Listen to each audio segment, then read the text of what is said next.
और अब कावड़ रूट की बात कर लेते हैं। तो इस पर दुकानों, ढाबों, ठेलों और होटलों में नेम प्लेट लगाने के मामले में आज सुप्रीम कोर्ट में सुनवाई होनी है। इससे पहले इस केस में उत्तर प्रदेश सरकार ने सुप्रीम कोर्ट में अपना जवाब दाखिल कर दिया।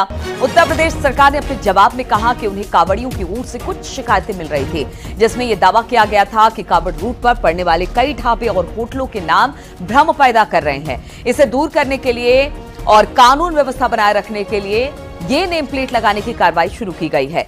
यूपी सरकार ने अपने जवाब में साफ कर दिया है कि किसी भी दुकानदारी पर रोक नहीं लगाई गई है, सिर्फ कावड़ रूट पर नॉनवेज बेचने पर प्रतिबंध है। बाकी लोग अपना व्यापार करने के लिए पूरी तरह से आजाद हैं। सरकार का कहना है कि ढाबों और दुकानदारों की पहचान के बोर्ड सिर्फ इसलिए लगवाए जा रहे हैं ताकि कावड़ियों में कोई भ्रम न पैदा हो, इससे कोई हंगामा ना हो। दरअसल कावड़ रूट पर कई ऐसे ढाबे हैं जिनके नाम हिंदू देवी देवताओं के नाम पर है, लेकिन उन्हें चलाने वाले मुसलमान है। बातचीत करने के लिए सुशील इस वक्त हमारे साथ फोन लाइन पर जुड़ गए हैं। सुशील, उत्तर प्रदेश सरकार ने सुप्रीम कोर्ट में अपना जवाब रखा है, क्या कुछ है बिंदुवार तरीके से जरा बताइए। जी देखिए नीलू, सीधे तौर पर उत्तर प्रदेश सरकार से पिछली बार सुनवाई के दौरान सुप्रीम कोर्ट ने जवाब मांगा था और ये पूछा था कि जो कांवड़ पर नेम प्लेट का विवाद है उसको लेकर जो सरकार का फैसला है उसके पीछे वजह क्या है।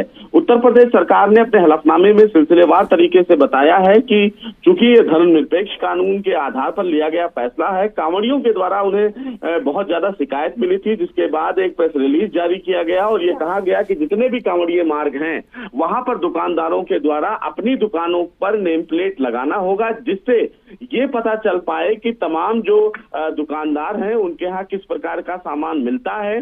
चूंकि कानून व्यवस्था बनाने के लिए राज्य सरकार प्रतिबद्ध है, लिहाजा इस प्रकार का जो फैसला है वो लिया गया था।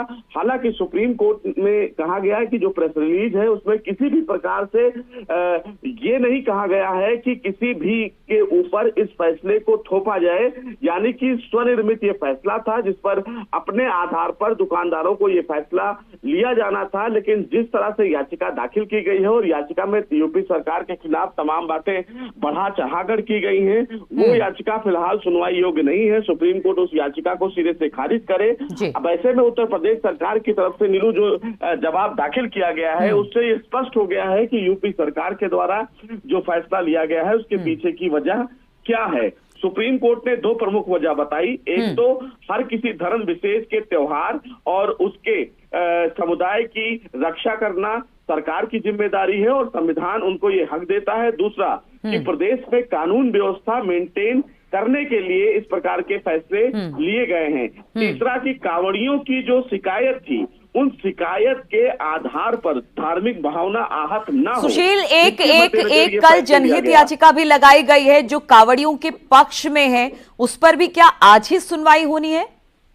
जी देखिए, अभी फिलहाल जो याचिका दाखिल की गई है कांवड़ियों के पक्ष में वो याचिका सुनवाई के लिए लिस्ट नहीं की गई है, लेकिन उनके वकील जरूर आज सुप्रीम कोर्ट में इस बाबत मुद्दा उठाएंगे कि उनकी भी याचिका दाखिल की गई है, उनकी भी याचिका पर जल्द सुनवाई की जाए। लेकिन उत्तर प्रदेश सरकार की तरफ से ऑन रिकॉर्ड जो फिलहाल हलफनामा दाखिल किया गया है, सुनवाई उसी पर मुख्यतः की जाएगी जो फिलहाल पिछली बार लिस्टेड है। लेकिन अभी उत्तराखंड और मध्य प्रदेश सरकार की तरफ से जवाब सुप्रीम कोर्ट में नहीं आया है। देखना बेहद अहम होगा कि उत्तराखंड सरकार और मध्य प्रदेश सरकार आज सुप्रीम कोर्ट में क्या कुछ दलील देती है जवाब को लेकर। लेकिन यूपी सरकार की तरफ से जो जवाब दाखिल किया गया है उसमें जो फैसला सरकार के द्वारा लिया गया है उसकी जानकारी दे दी गई है। अब ऐसे में देखना होगा नीलू की देश की सबसे बड़ी अदालत जब आज इस पूरे मामले पर सुनवाई करेगी तो क्या कुछ अहम आदेश जारी करती है। जो रोक फिलहाल सुप्रीम कोर्ट ने अभी तक लगा रखी थी, क्या उसको हटाया जाता है या फिर नहीं, ये भी देखना बेहद अहम होगा। ठीक है सुशील, आपसे बातचीत होती रहेगी और अधिक जानकारी आपसे लेते रहेंगे। फिलहाल बहुत बहुत शुक्रिया आपका हमारे साथ जुड़ने के लिए।